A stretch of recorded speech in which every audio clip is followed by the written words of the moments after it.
Hello everyone. तो आज मैं आपके लिए एक्सरसाइज 8A का क्वेश्चन नंबर 24 सॉल्व करके दिखाऊंगा। ठीक है, तो देखें यहां पर दिया गया है आपको tan theta is equal to 4/3 अर्थात 4/3। तो कह रहे हैं हमसे कि सिद्ध करना है 2 sin theta minus 3 cos theta upon 2 sin theta plus 3 cos theta is equal to -1/17 अर्थात 1/17 माइनस में दिया गया है। इसका सोल्यूशन करेंगे। ठीक है, इस तरह से। तो सबसे पहले तो वही आप जो पुराना काम करते आए हैं ट्रायंगल वाला, वही ट्रायंगल बना लो। ट्रायंगल आपने बना लिया तो थीटा का मान दे रखा है, मान लीजिए थीटा यहां पर है, तो ए बी और सी, बी समकोण हो गया अर्थात 90 डिग्री का है बी। ए और बी अन्य दो भुजाएं हैं, ए बी भुजा बीसी और सी, या फिर एसी कह सकते हैं। तो tan आप देख लो, tan होता क्या है? tan होता है आपका लंबटे आधार। क्या होता है? लंबटे आधार। तो tan जब लंबटे आधार है आपका, तो जाहिर सी बात है इसमें लंब आपका है ये जो कि 4 है, और आधार है आपका ये जो कि कितना है 3 है। अर्थात कुल मिलाकर tan हो गया लंबटे आधार अर्थात 4/3। मतलब 3 आधार में आ गया और 4 आ गया लंब में। अब आपके पास क्या नहीं है? आपके पास कर्ण नहीं है, तो कर्ण को ज्ञात कर लेंगे। लिख दो पाइथागोरस प्रमेय का प्रयोग से। अब Pythagoras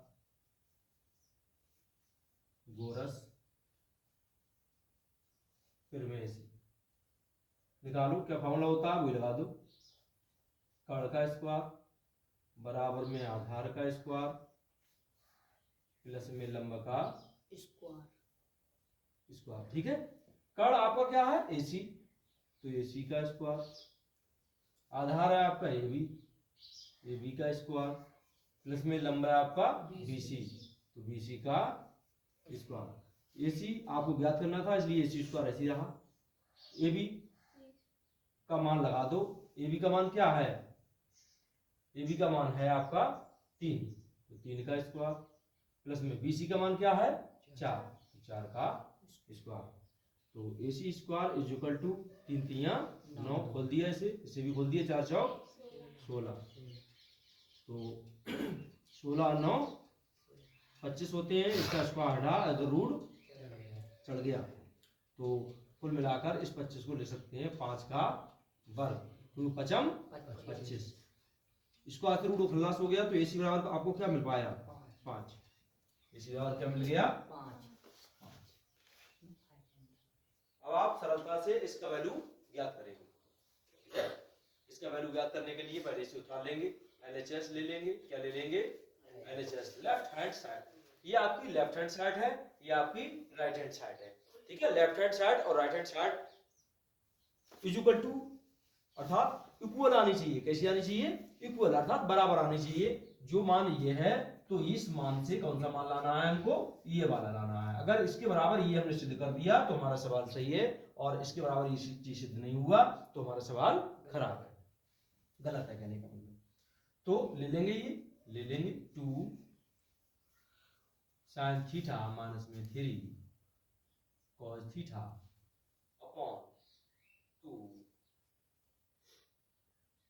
sin theta plus 3 cos theta. अब देखेंगे इनके मान पुट करेंगे। देखो 2 ऐसी रहा, 2 तो आपका ऐसी रहा, और sin थीटा, sin का वैल्यू इसमें से लगाएंगे ट्रायंगल से। sin का वैल्यू आप जानते ही हैं लंबटे कर्ण होता है। sin का वैल्यू क्या होता है? लंबटे कर्ण। तो लंब आपका 4 है, कर्ण आपका 5 है, तो इनटू में 4/5 आ गया, और यहाँ माइनस लगा है, लगा दिया। 3 तो आपका ऑलरेडी दिया गया है। यहाँ पर cos थीटा का वैल्यू लगाएंगे। cos थीटा आपका होता है आधार बटे कर्ण, मतलब आधार है 3 और कर्ण है 5, मतलब 3/5।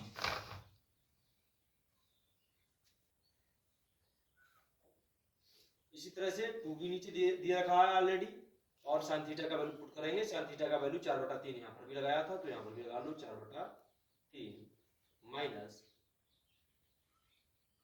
3 तो ऑलरेडी दिया गया है यहाँ पर, तो प्लस है, सॉरी नीचे वाला क्या है, प्लस है, तो 3 ऑलरेडी दे रखा है आपका, और जो cos थीटा है तो ऊपर भी cos थीटा का मान लगाया है, यहाँ पर भी फिर से लगाएंगे हम। cos थीटा होता है आधार बटे कर्ण, मतलब 3/5।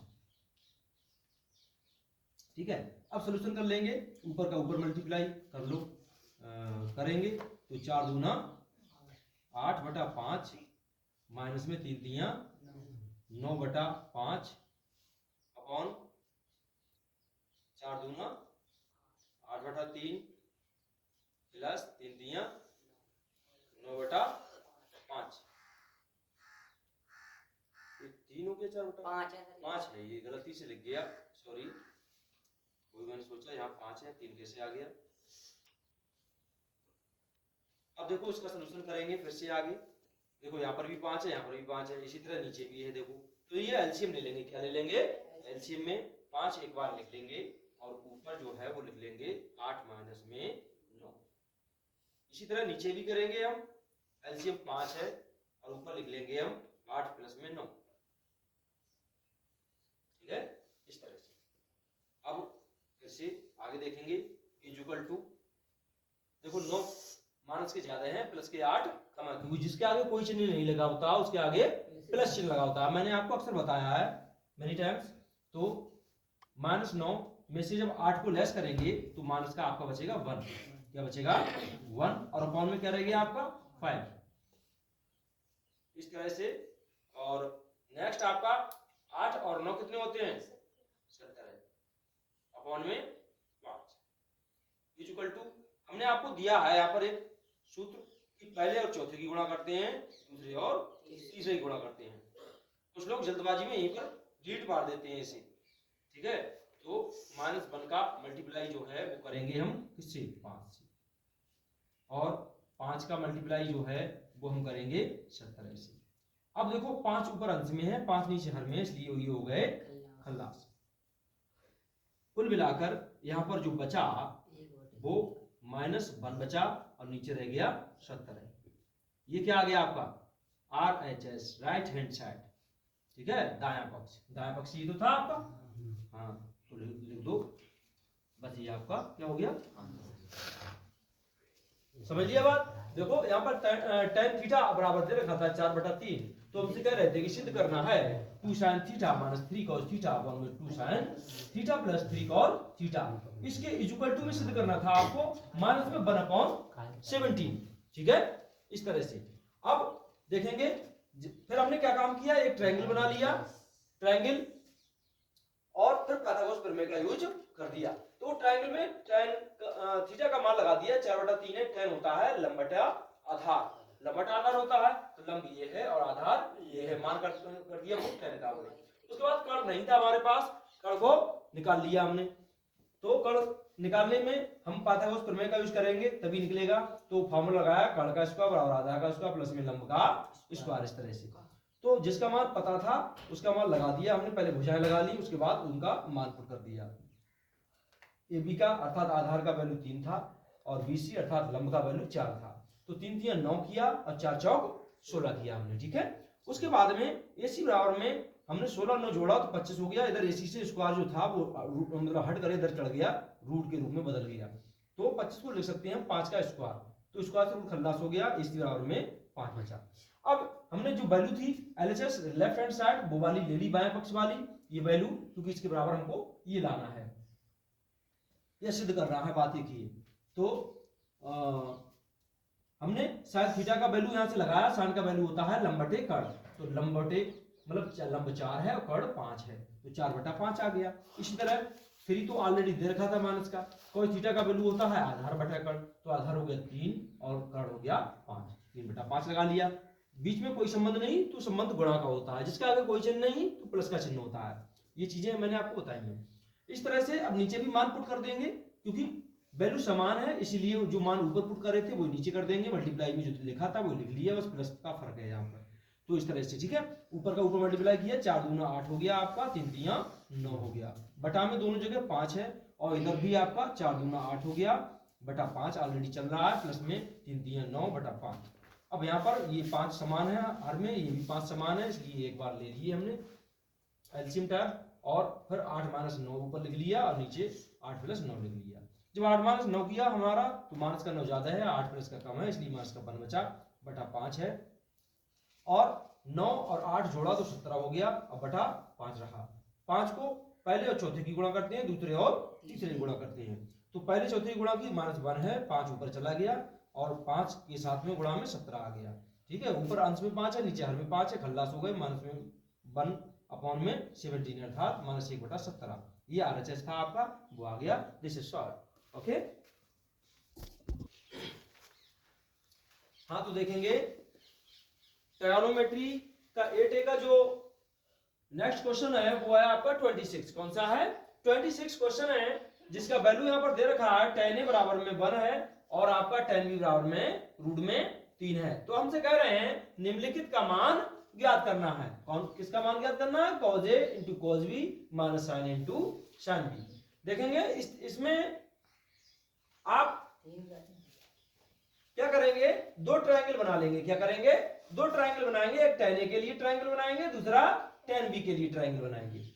तो देखो इसके अपॉन में कुछ नहीं है तो 1 है और इसके अपॉन में कुछ नहीं है तो 1 है, इस तरह से। ठीक है, एक तो ये इसका जो तरीका है बनाने का। एक तरीका ये है इनको चेंज कर लेंगे किसी तरह से tan A में और cos B में, तो भी आप कर सकते हैं, लेकिन ट्रायंगल बनाकर सरल हो जाता है। ठीक है, दो ट्रायंगल बना लेंगे, इसके अपॉन में 1 है, इसके अपॉन में 1 है, इस तरह से मान लेंगे हम। दो ट्रायंगल बना लेंगे, एक tan A के लिए, एक tan B के लिए। ठीक है, मान लिया ये ट्रायंगल जो है वो हो गया आपका tan A के लिए A, B और C, और ये दूसरा ट्रायंगल आपका हो गया tan B के लिए। तो यहां हो गया मान लो B A C, A B C, इस तरह से। ठीक है, इस तरह से हो गए। और तो इसमें tan A का वैल्यू 1/1 है। ठीक है, मतलब 1/1 एक मान लिया हमने, इसके नीचे कोई है। तो tan क्या होता है? tan होता है लंब बटे आधार। क्या होता है? लंब बटे आधार। तो लंब क्या है यहाँ पर आपका 1 और आधार भी क्या है 1, इस तरह से। अब tan B की बात करेंगे तो tan B भी होता है लंब बटे आधार, है ना। तो लंब आपका √3 हो गया और आधार हो गया आपका 1।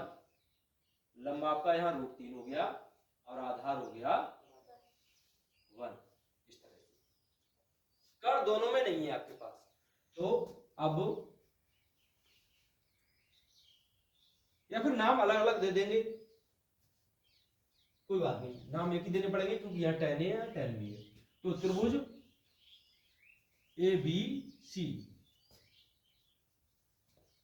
त्रिभुज ABC के लिए पाइथागोरस प्रमेय का प्रयोग से, पाइथागोरस प्रमेय से। ठीक है, तो वही फॉर्मूला लगाएंगे। क्या लगाएंगे? कर्ण का स्क्वायर बराबर में आधार का स्क्वायर प्लस में लंब का स्क्वायर। तो कर्ण आपका क्या है? आपका कर्ण है AC, तो AC का स्क्वायर बराबर में आधार क्या है AB, तो AB का स्क्वायर प्लस में लंब आपका क्या है BC, तो BC का स्क्वायर। AC का स्क्वायर मालूम है? नहीं मालूम, ये तो आपको ज्ञात करना है। तो AC स्क्वायर बराबर में AB का मालूम है, AB का कितना है 1, तो 1 का स्क्वायर। BC का कितना है? इसका भी 1, तो 1 का स्क्वायर। तो AC स्क्वायर बराबर में 1 को गोला बढ़ रहा और 1 को गोला बढ़ रहा। तो यहाँ AC रह गया और ये 1 और 1 कितने हो गए 2, इस पे से स्क्वायर हटा, इधर रूट चढ़ गया, अर्थात AC हमें मिल गया √2। अब त्रिभुज नेक्स्ट जो है आपका BCA का। अब त्रिभुज BCA के लिए अभी ABC के लिए किया था, अब BCA के लिए करेंगे। तो BCA के लिए करेंगे तो देखेंगे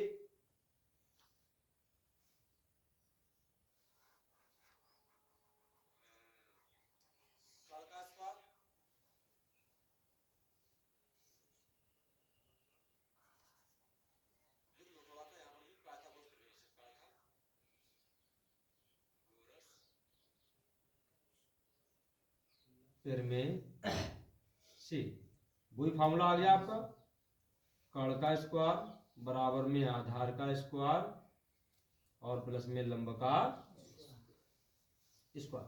कर्ण का स्क्वायर यहाँ पर है आपका ए बी, क्या है ए बी, आधार का है 1, लंब का है √3, तो ए बी स्क्वायर खोल दिया ऐसे रहा, 1 को खोला भर रहा, प्लस में √3 को खोला, स्क्वायर से रूट खल्लास हो गया, क्या बचा 3, तो ए बी बराबर में 3 और 1 4, इस तरह से इसको हटा रूट चढ़ गया। देखो 4 को आप ले सकते हैं 2 का स्क्वायर, कोई दिक्कत, क्योंकि 2 दूनी 4 खोलोगे तो स्क्वायर रूट खल्लास हो गया, तो ए बी बराबर कुल मिला के क्या मिला आपको 2 मिला, इस वाले में ए बी बराबर क्या मिला 2। ठीक है, अब आप करेंगे हल, अब आप वैल्यू ले लो जो दे रखी थी उनने, अब cos A cos B minus में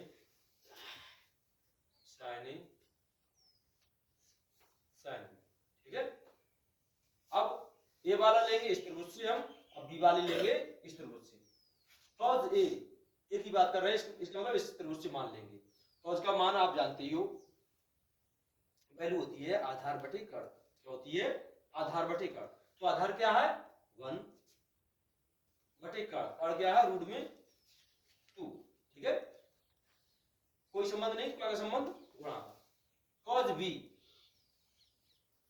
इसमें आ गए, इससे लेंगे मान cos B का, ठीक है, तो cos क्या होता है आधार बटे कर्ण, तो आधार 1 है कर्ण 2 है, 1/2 माइनस sin A इसमें आ गए, sin A क्या होता है लंब बटे कर्ण, तो लंब क्या है, लंब है इसमें 1 और कर्ण क्या है रूट में 2, गुणा का निशान लगा लेंगे, कोई संबंध नहीं तो गुणा का संबंध।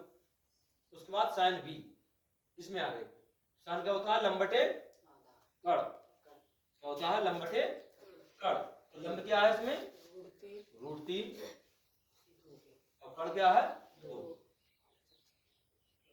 ठीक है, इस तरह से मान लगा दिया हमने। अब ऊपर की ऊपर गुणा करेंगे, नीचे की नीचे, 1 एकम 1 और 2 और √2 की करेंगे तो 2 √2 माइनस √3 एकम √3 और 2 √2। अब देखो 2 √2 यहाँ पर भी है, यहाँ पर भी है, इसका मतलब ये क्या है एलसीएम, नीचे ले लेंगे 2 √2 और ऊपर माइनस में रूट में 3, ये आपका माना गया।